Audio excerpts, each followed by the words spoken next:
The place I'm visiting today is Ohyanga, just 5 minutes walk from National Police Hospital Station in Songpagu, Seoul.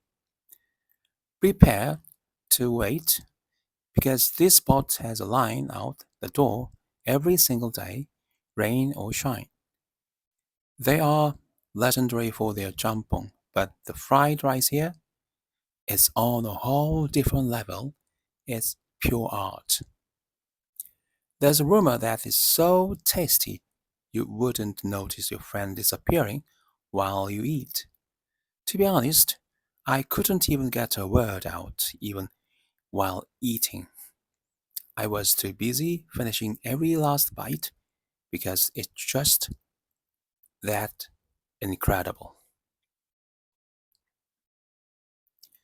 Imagine a bowl so vibrant it looks like a sunset, filled with a broth that carries the deep essence of the ocean and the fiery kick of Korean chili.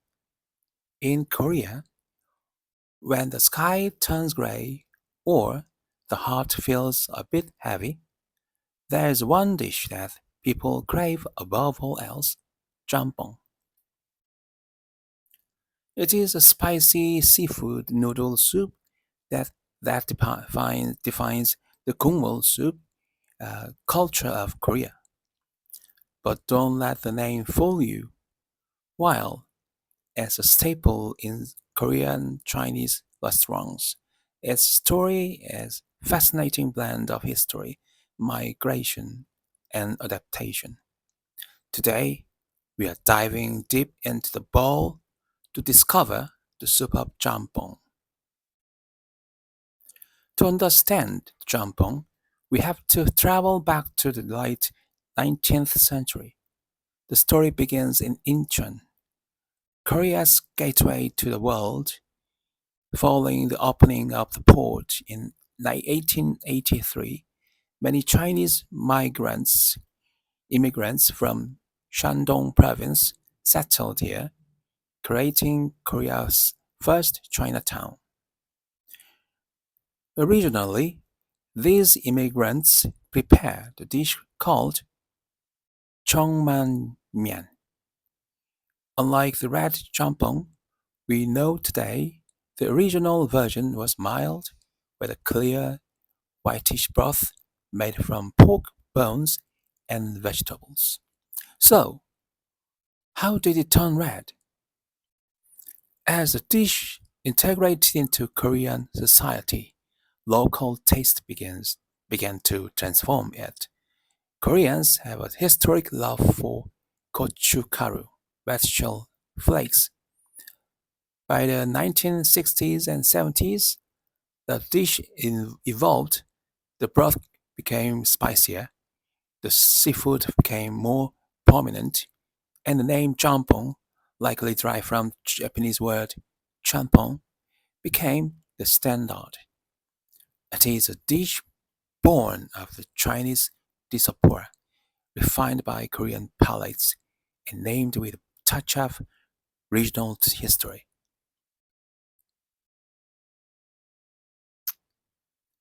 What makes a great jjampong? It's all about the bulmat, the taste of the fire. The base, it starts with the work vegetables like onions, cabbage, zucchini, and wood ear mushrooms like stir-fried at incredibly high heat. This creates a smoky aroma that permeates every drop of the soup. Let's talk about the seafood. Then comes the bounty of sea, mussels, squid, shrimp, and sometimes baby octopus or clams are added. The juices from the seafood deglaze the wok, creating a rich, savory foundation. Generous amounts of Korean red chili powder are toasted in oil to create deep red aromatic base.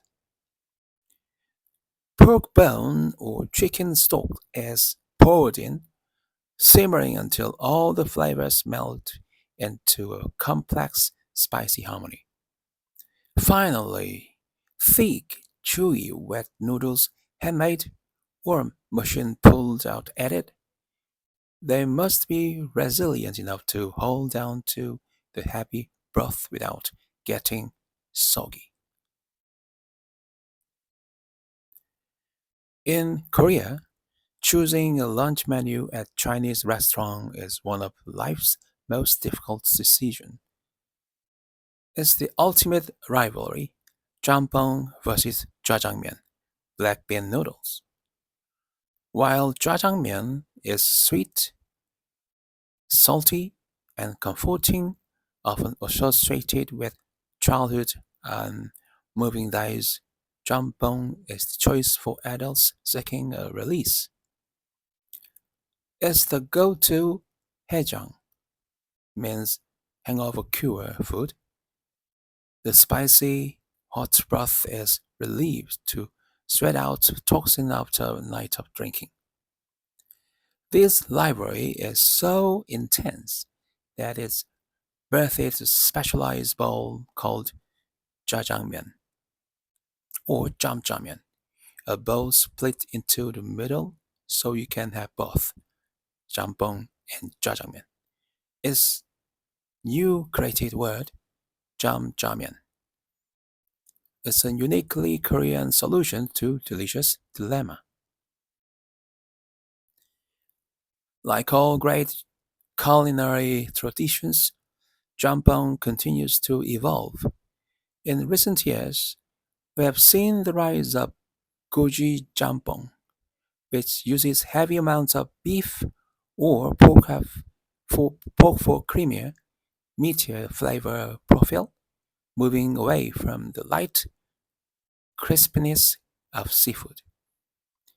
Then there's baek jampong, white jampong, a nod to the dish's roots, focusing on deep garlic and ginger flavor with plenty of Thai chilies for heat without the red color. And we can't forget the jjampong craze in the instant noodle industry. You can now find jjampong flavored snacks, ramen, and even pasta sauces.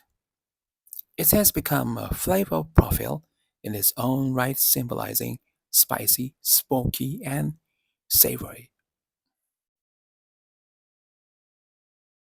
Jjampong is more than just a quick meal.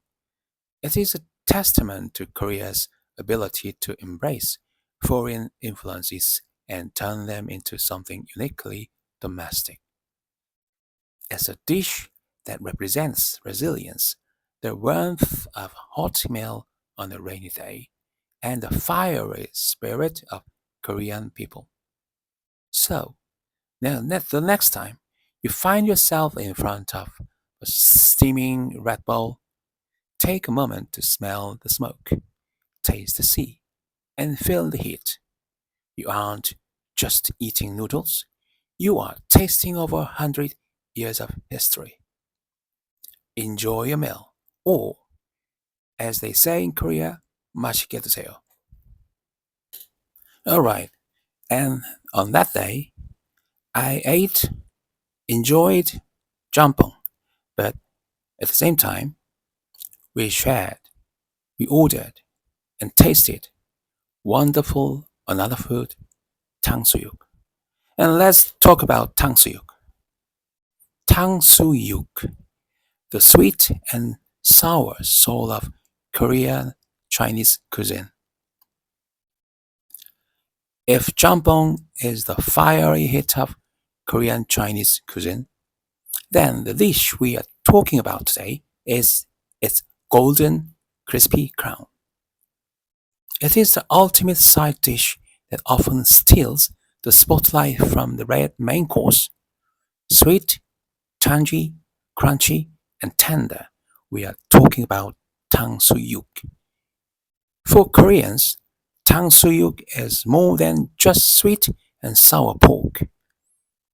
It is the food of celebrations, the reward for a hard day's work, and the center of one of the most passionate culinary debates in the country.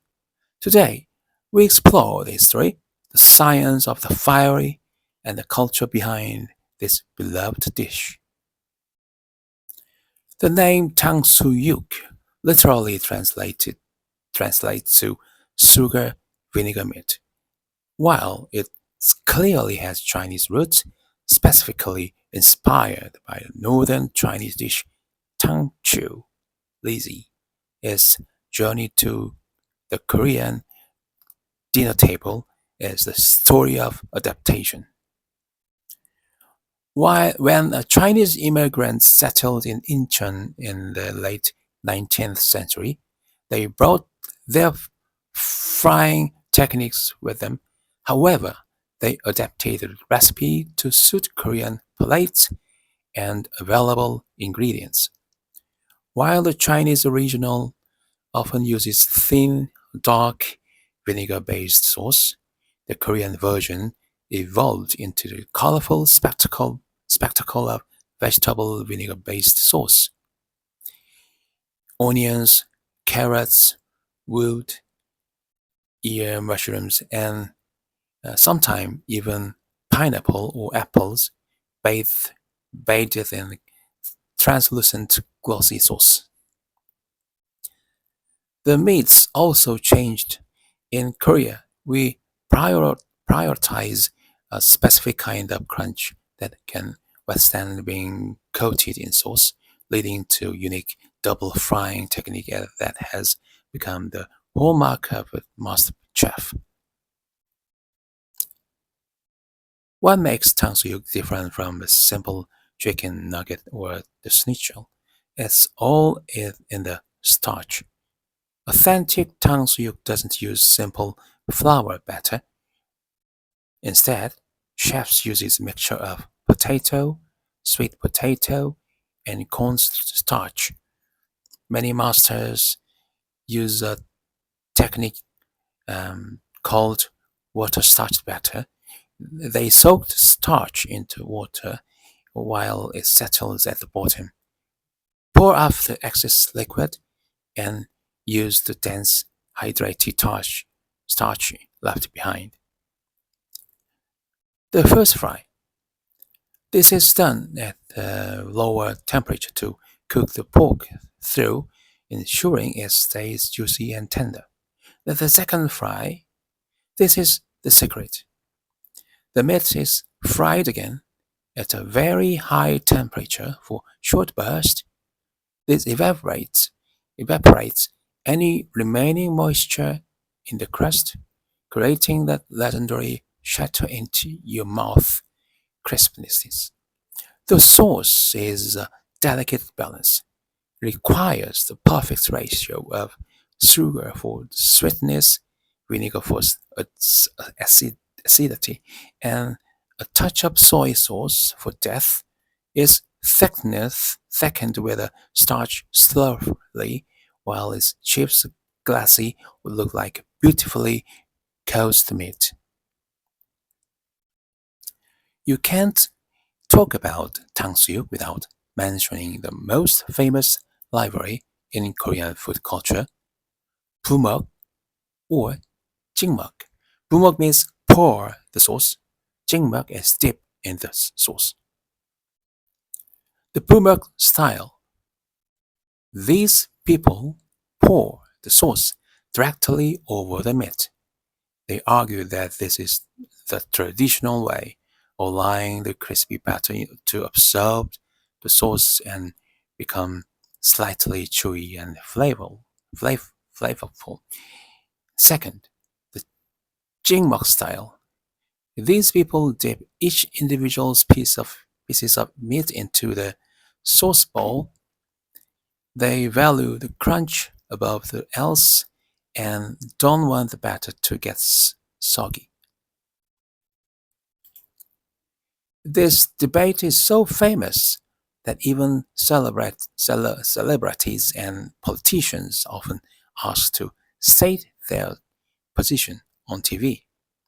There's even a third group now called bokmuk, where the chef tosses the meat and sauce together in a hot hot wok, the premium way to serve it in high-end restaurants. In Korea, 탕수육 is even just everyday food. It marks the milestones of life. So for 4 decades, trip to Chinese restaurant for jjajangmyeon and 탕수육 was the standard reward for child's graduation day. It's also the quintessential essential moving day meal. When you exhausted from carrying boxes into the new apartment, nothing hits the spot like a shared place of 탕수육. It represents a brief bridge between cultures. It's a dish that took a foreign concept and made it so Korean and is now inseparable from the national identity. Whereas it's cheap, comforting version from a delivery box or exquisite handcrafted version at a place like Ohyanga, a 탕수육 is a dish that brings people together. So, whether you are a poorer or deeper, there's no denying the magic of 탕수육. It's a masterclass in texture and symphony of flavors. It reminds us that sometimes the best thing in life are a little sweet, a little sour, and very, very crunchy. Next time you are in Korea or at your local Korean Chinese spot, make sure to order plates for the table. Just be sure to ask your friends before you pour the sauce. Thank you for watching and stay hungry. If you like these video clips, and please subscribe to my channel and push harshly, bravely the likes button. Thank you for watching.